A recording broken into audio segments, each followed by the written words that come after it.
Yo episode 6 yuk, sudah istimu, mari kita bersemangat karena Indonesia baru berulang tahun ke-76. Yeay, HBD Indo semoga panjang umur dan semakin maju. Walau sulit sih kalau pejabatnya ganteng-ganteng. Isi milu-milu. Bongpal pun teringat Hyunji yang katanya bertemu biksu sebelumnya. Lalu terlihat biksu yang sedang di warnet dan sedang main PB. Maksud saya lagi nyari info tentang dosen ganteng. Lalu dia ditelepon Bongpal dan diajak ketemu. Bongpal pun bertanya apa yang biksu katakan pada Hyunji. Bongpal pun marah-marah dengan biksu, tapi biksu memarahinya balik karena main sama hantu. Sampai pagi Bongpal masih mencari Hyunji di mana-mana. Scene berpindah ke supir taksi yang sedang menyetir mobil dan keluar suara aneh dari radionya. Tiba-tiba ada sesosok di depannya yang membuatnya kecelakaan. Ketua Curut pun langsung ke sana sendiri untuk memeriksa tempat itu yang ternyata sering terjadi kecelakaan. Ternyata Curut Cupu tidak ikut karena dia sedang patah hati di markas. Lalu kita akan diperlihatkan cuplikan si dosen ganteng yang sedang di makam Ibu Bongpal dan terlihat menyalahkan Ibu Bongpal akan sesuatu. Malamnya saat Bongpal mencari Hyunji, dia menemukannya sedang merenung di taman bermain dan saat diajak pulang, Hyunji tetap tidak mau dan beralasan kalau dia tidak suka Bongpal lagi. Padahal itu hanya demi kebaikan Bongpal. Bongpal pun meninggalkannya dan mabuk-mabukan sendiri. Lah semua kok jadi galonge nih, janjut. Lalu duo Curut mendatangi Bongpal karena dia tidak bisa dihubungi. Curut Cupu pun tanya di mana Hyunji dan Bongpal bilang kalau dia pergi dan tidak akan kembali lagi. Mabuklah mereka bersama. Sampai-sampai pulangnya perlu digendong Ketua Curut. Sampai di rumah Bongpal ngigo tentang Hyunji. Akhirnya Ketua Curut tahu deh kalau Bongpal suka sama Hyunji.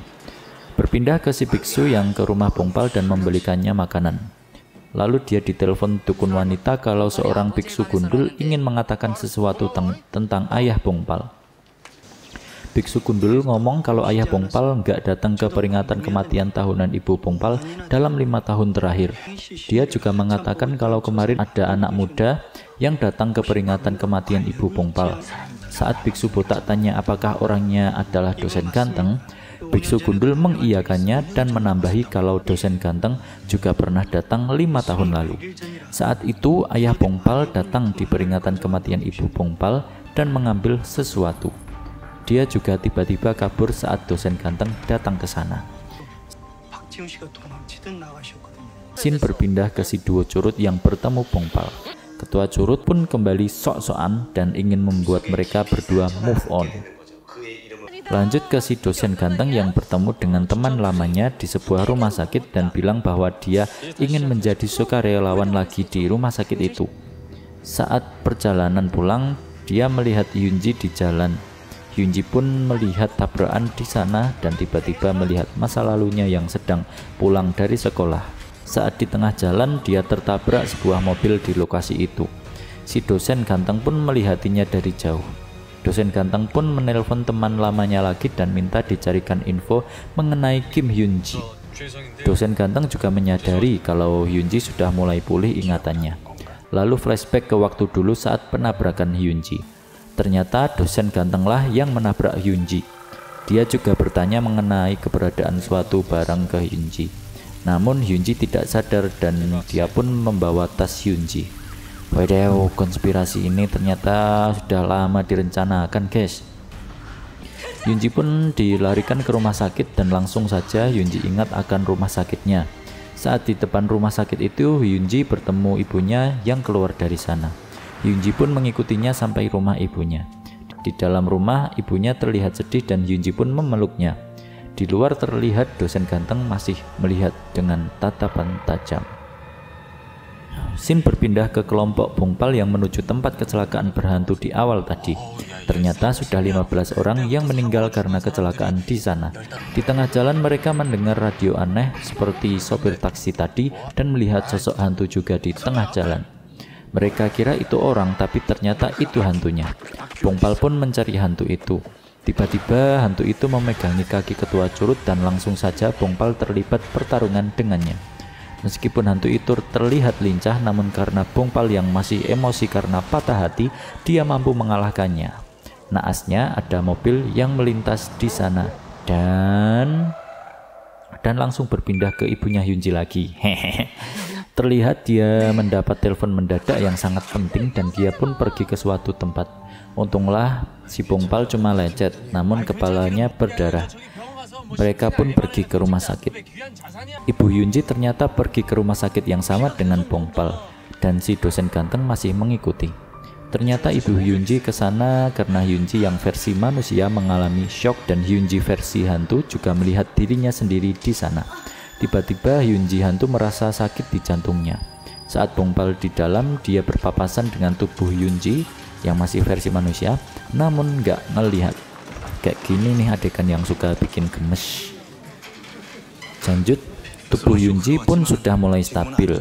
Hantu Hyunji juga menyadari ternyata dia yang asli masih hidup dan terbaring koma di rumah sakit. Dia pun senang dan berniat untuk mengabari Bongpal. Tapi dosen ganteng yang melihatnya terlihat tidak senang. Hyunji pun berlari dan kebetulan bertemu Bongpal di RS itu. Dia pun memanggil Bongpal dan langsung memeluknya. Duh, ini sih adegan mengharukan banget. Akhirnya Hyunji ternyata masih hidup. Bisalah sekarang pacaran dengan normal sama si Bang Bongpal ya kan. Di tempat lain si dosen ganteng sudah masuk ke ruangan Hyunji dan aura jahat dalam tubuhnya seperti menyerang Hyunji. Dan si hantu Hyunji pun perlahan menghilang. Sedangkan alat itu yang ada di rumah sakit dulu untuk mengecek apa ya, detak jantung ya kayaknya. Nah itu terhenti. Anjir emang dosennya. Dokter pun mencoba menyelamatkan Hyunji dengan alat kejut. Alat kejut itu loh, nggak tahu namanya, skip. Namun akhirnya Hyunji malah tersadar dari komanya. Bongpal pun mencari-cari Hyunji sampai dia pingsan. Di dalam Hyunji sadar dan melihat dokter dan orang tuanya. Alhamdulillah selamat. Hyunji juga terlihat agak hilang ingatan. Dan dokter menjelaskan kalau ini normal. Berpindah ke ketua curut yang keceplosan kalau Bongpal kayaknya juga suka sama Hyunji.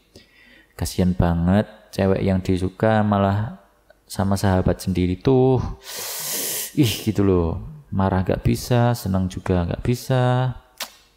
Lanjut. Terlihat si biksu sedang curhat dengan dukun wanita kalau ternyata masih ada senjata jimat yang disiapkan ibu Bongpal untuk menyelamatkan Bongpal. Jadi dari sini kita ketahui bahwa roh jahat yang dulu di tubuh Bongpal saat kecil berpindah ke dosen ganteng. Jadi itulah sebabnya dosen ganteng masih sering di dekat Bongpal, yaitu untuk mencari jimat yang dapat mengalahkan kekuatan roh jahat itu. Lalu biksu pun menelpon Bongpal, tapi yang mengangkat si ketua curut. Akhirnya biksu pun datang ke RS dan mencari Bongpal. Dengan bodohnya ketua curut malah mengenalkan dirinya bahwa dia dan si curut cupu adalah rekan pengusir hantu, yang padahal biksu nggak suka Bongpal pengusir hantu. Biksu juga keinget kalau mereka pernah ketemu. Langsung aja si biksu jewer si ketua curut dan memarahinya. Beralih ke ruangan Hyunji yang ramai karena orang takjub akan Hyunji yang koma 5 tahun. Si curut cupu tidak sengaja lewat dan melihat Hyunji yang ternyata masih hidup. Dia pun langsung bilang ke Bongpal kalau Hyunji ada di sana. Bongpal pun langsung menuju tempat Hyunji dan langsung memeluknya. Namun terlihat kalau Hyunji tidak mengenalinya. Itu karena ingatannya yang hilang dan Hyunji pun langsung mengusir Bongpal. Kasihan banget Bang Bongpal. Jangan sedih Bang. Hyunji pun juga terlihat tidak ingat sama duo curut. Lalu Bongpal pun pulang dengan biksu dan terlihat biksu sangat perhatian. Di rumah pun biksu juga memasakkannya makanan dan Bongpal meminta maaf atas bentakannya kemarin. Duo curut pun juga ke rumah Bongpal untuk menjelaskan kalau Hyunji itu habis koma lama karena dulu bekas ketabrak mobil dan Hyunji juga amnesia sementara.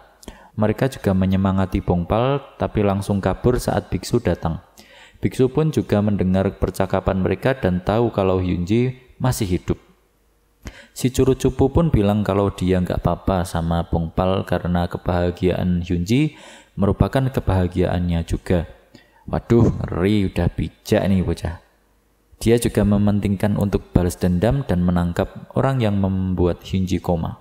Mereka pun langsung ke kantor polisi untuk melaporkan. Shin berpindah ke detektif yang mencari info tentang kematian ayahnya dosen dulu. Dia pun menginspeksi apartemen dosen yang dulu dan detektif menyadari kalau aneh jika ayah dosen jatuh dari sana padahal ada pagar yang lumayan tinggi dan harusnya ada orang yang mendorongnya. Di lain tempat, Hyunji sedang menjalankan kemoterapi karena syarafnya yang belum begitu membaik. Saat Hyunji ingin kembali ke ruangannya sendiri dan mencoba menaiki jalan menanjak, dia lepas kendali dan untungnya ada dosen ganteng menangkapnya dari belakang. Dosen ganteng pun mengantar Hyunji ke kamarnya dan ngulik-ngulik ingatan Hyunji yang ternyata Hyunji emang nggak ingat apapun. Lalu Bongpal datang lagi ke ruangan Hyunji dan bilang kalau Bongpal adalah pacar Hyunji dan bahkan sudah tinggal bersama saat masih jadi hantu. Bongpal juga memberikan nomornya ke HP Hyunji dan mengembalikan barang Hyunji. Bongpal juga bilang kalau dia akan datang besoknya lagi, dan besoknya lagi, dan besoknya lagi, dan besoknya lagi, dan besoknya lagi, dan besoknya lagi, dan besoknya lagi. Lanjut, saat ibu Hyunji kembali, dia bilang kalau muk dan sikat giginya sama seperti yang sering Hyunji pakai. Hyunji dulu juga ngambek kalau dibeliin selain warna pink. Saat Hyunji melihat tulisan tangannya di foto Bongpal, dia teringat akan sesuatu dan merasa sakit kepala.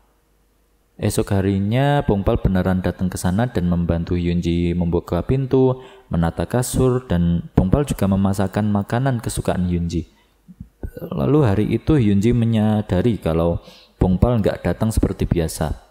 Lalu dia melihat dosen ganteng yang sedang bermain dengan anak-anak di sana dan terlihat naksir sama dosen.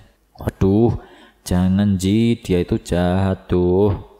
Mereka pun ngobrol bersama dan Hyunji bilang kalau sebenarnya dia mau masuk ke kampus dosen itu dan dosen juga mempersilahkan si Hyunji untuk join ke kelasnya sesekali. Lanjut, Bongpal pun mengajak Hyunji untuk makan bersama dan awalnya Hyunji menolak. Tapi saat Bongpal bilang kalau dia masak daging juga, Hyunji langsung berubah pikiran. Dasar tukang makan.